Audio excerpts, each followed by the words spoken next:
Hello friends, പുതിയൊരു വീഡിയോയിലേക്ക് എല്ലാവർക്കും സ്വാഗതം. നമുക്ക് റെസ്റ്റോറൻറ്റ് സ്റ്റൈലിൽ ഒരു അയല മുളകിട്ടത് തയ്യാറാക്കാം. 3 അയല വരഞ്ഞ് ഞാൻ 2 പീസാക്കി എടുത്തിട്ടുണ്ട്. വേണമെങ്കിൽ അയല മുഴുവനായിട്ടും നമുക്ക് ഈ കറിക്ക് ചേർത്ത് കൊടുക്കാവുന്നതാണ്. പിന്നെ ഒരു ചട്ടി അടുപ്പത്ത് വെച്ച് വെളിച്ചെണ്ണ ഒഴിച്ച് ഒരു പഴുത്ത തക്കാളി ഒന്ന് വാട്ടിയെടുക്കാം. ഇത് നമുക്ക് അരയ്ക്കാനുള്ളതാണ്. അധികം ഒന്നും വെന്ത് വാടേണ്ട ആവശ്യമില്ല. അതേ എണ്ണയിലേക്ക് ഒരു 10-12 ചുമന്നുള്ളി കൂടി ചേർത്ത് അതും ഒന്ന് വാട്ടിയെടുക്കാം. ഇത് രണ്ടും കൂടാണ് നമുക്ക് അരയ്ക്കാനുള്ളത്. തണുത്തതിന് ശേഷം നമുക്കിത് അരച്ച് എടുക്കേണ്ടതാണ്.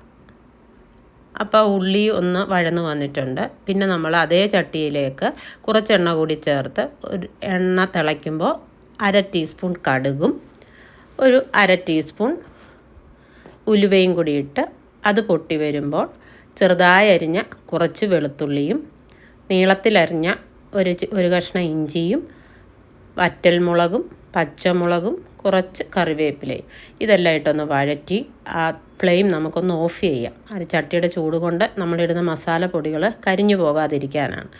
1 ടീസ്പൂൺ സാദാ മുളക് പൊടിയും 1 ടീസ്പൂൺ മല്ലിപ്പൊടിയും 1 ടേബിൾ സ്പൂൺ കാശ്മീരി മുളക് പൊടിയും 1/4 ടീസ്പൂൺ മഞ്ഞൾപ്പൊടി ഇതെല്ലാം കൂടി ഇട്ട് മസാലയൊന്ന് വഴറ്റിയതിന് ശേഷം ഫ്ലെയിം നമുക്ക് കത്തിക്കാം.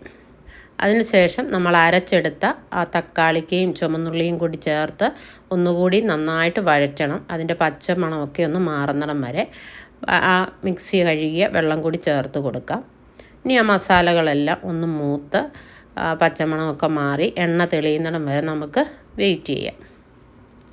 അപ്പോൾ ഈ സമയം നിങ്ങളെൻ്റെ ചാനൽ ആദ്യമായിട്ടാണ് കാണുന്നതെങ്കിൽ ലൈക്ക് ചെയ്യാനും ഷെയർ ചെയ്യാനും സബ്സ്ക്രൈബ് ചെയ്യാനും കൂട്ടത്തിൽ ആ ബെല്ലൈക്കണും കൂടി ഒന്ന് പ്രസ് ചെയ്യാനും വിട്ടുപോകരുത്. അപ്പോൾ ഈ മസാലയൊക്കെ നന്നായിട്ട് മൂത്ത് വരുന്നുണ്ട്. ഈ സമയം നമ്മൾ പുളി കുതിർത്ത് വെച്ചിട്ടുണ്ട്. അപ്പോൾ തക്കാളിക്ക ഇട്ടതായതുകൊണ്ട് പുളി നമുക്ക് ആവശ്യമനുസരിച്ച് നോക്കി വേണം ചേർക്കാൻ. അപ്പോൾ നമുക്ക് വാളംപുളി പിഴിഞ്ഞത് വേണേൽ ചേർക്കാം, അല്ലെങ്കിൽ തോട്ടുപുളി ചേർത്ത് കൊടുക്കാം.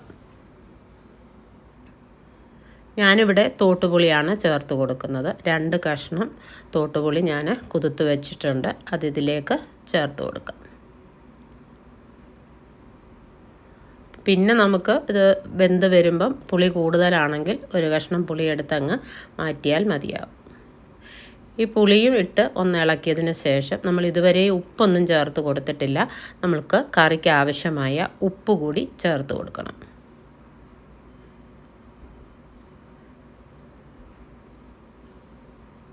ഇനി നമ്മൾ ഇതിലേക്ക് കറിക്ക് ആവശ്യമായി ചൂടുവെള്ളം ചേർത്ത് കൊടുക്കണം.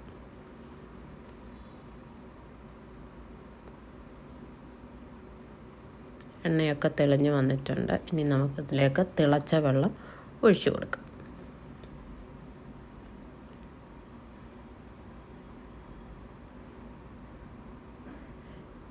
ഇനി ഇത് അടച്ച് വെച്ച് നമുക്ക് നന്നായിട്ടൊന്ന് തിളപ്പിച്ചെടുക്കണം. ഒരു 2-3 മിനിറ്റ് ഇതൊന്ന് അടച്ച് വെച്ച് തിളപ്പിച്ചെടുക്കാം.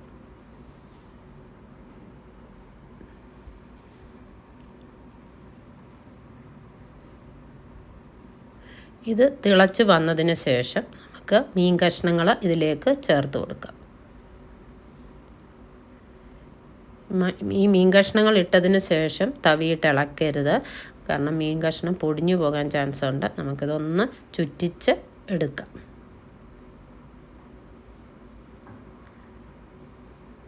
നമുക്ക് വീണ്ടും അടച്ച് വെച്ച് ഒരു 15 മിനിറ്റ്, മാക്സിമം 15 മിനിറ്റ് മതിയാകും നമ്മുടെ കറി അടച്ച് വെച്ച് വേവിച്ചെടുക്കാം.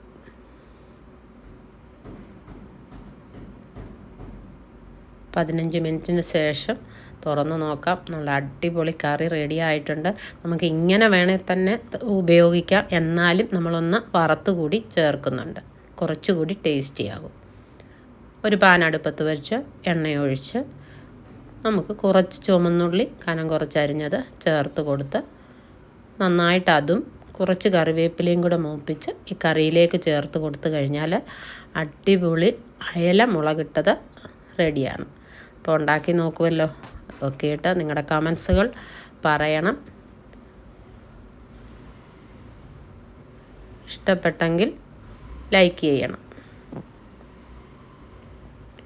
നിങ്ങൾ തരുന്ന നല്ല നല്ല സപ്പോർട്ടാണ് നമുക്ക് പുതിയ വീഡിയോസൊക്കെ ചെയ്യാനൊരു പ്രചോദനം ആകുന്നത്. ഉള്ളിയൊക്കെ വഴന്ന് വരുന്നുണ്ട്. നന്നായിട്ടൊന്ന് മൂത്ത് കറിയിലേക്ക് ചേർത്ത് കൊടുക്കാം.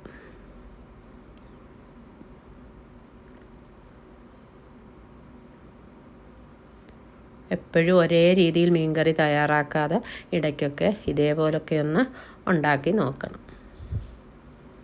പ്രത്യേകിച്ച് ഇനി കടുക് ഇടേണ്ട ആവശ്യമില്ല, നമ്മൾ നേരത്തെ കടുക് ഇട്ടിട്ടുണ്ട്. ഇനി ഇത് അടച്ച് വെച്ചൊരു 1-2 മണിക്കൂറിന് ശേഷം, മീൻകറി എപ്പോഴും കുറച്ചുണ്ടാക്കി വെച്ച് കുറച്ച് നേരം ഇരുന്നതിന് ശേഷം ഉപയോഗിക്കുമ്പോഴാണ് കൂടുതൽ ടേസ്റ്റി ആവുന്നത്. അപ്പം നമുക്ക് കുറഞ്ഞത് 1 മണിക്കൂറെങ്കിലും ഒന്ന് അടച്ചു വയ്ക്കാം. അങ്ങനെ നല്ല കൊഴുത്ത ചാറോട് കൂടിയ കറി റെഡിയായി കഴിഞ്ഞു. അപ്പോൾ പുതിയൊരു വീഡിയോയുമായി വീണ്ടും കാണാം. അതുവരെയും ബൈ.